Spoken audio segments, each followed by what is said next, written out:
আরে আপনি এখানে কি করছেন? কেমন আছেন?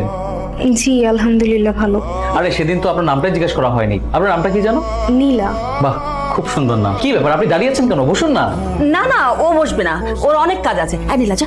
উনি কি আপনার বড় মেয়ে? ঠিক আমার বড় মেয়ে না, আমার বড় ভাইয়ের মেয়ে। ওর বাবা মা মারা যাওয়ার পর থেকে আমাদের বাড়ি থেকে এই বড় হয়েছে। আঙ্কেল, আরেকটা প্রশ্ন করি। আমার যেটা মনে হচ্ছে শিমুর থেকে নীলা বড়, তাহলে নীলার বিয়ে না দিয়ে শিমুর বিয়ে দিতে চাচ্ছেন? নীলার তো বিয়ে ঠিক হয়ে গেছে, সামনের মাসে 5 তারিখে ওর বিয়ে। আঙ্কেল, আজকে তাহলে আমরা উঠি। তোমরা তো চা নাস্তা কিছুই খেলে না। আসলে জরুরি একটা কাজ আছে, চা নাস্তা না হয় আরেকদিন খাবো। আজকে আসি। আসসালামু আলাইকুম। ছেলের বিষয়টা নিয়ে আমি অনেক খোঁজ খবর নিচ্ছি। ছেলেটা অনেক ভালো, দেখো না, অল্প বয়সে ওকালতিতে অনেক নাম করছে। তার সাথে যদি আমাদের মেয়ের বিয়ে হয়, তাহলে আমার মেয়েটা অনেক সুখে থাকবে, আমাদেরও অনেক ভালো হবে।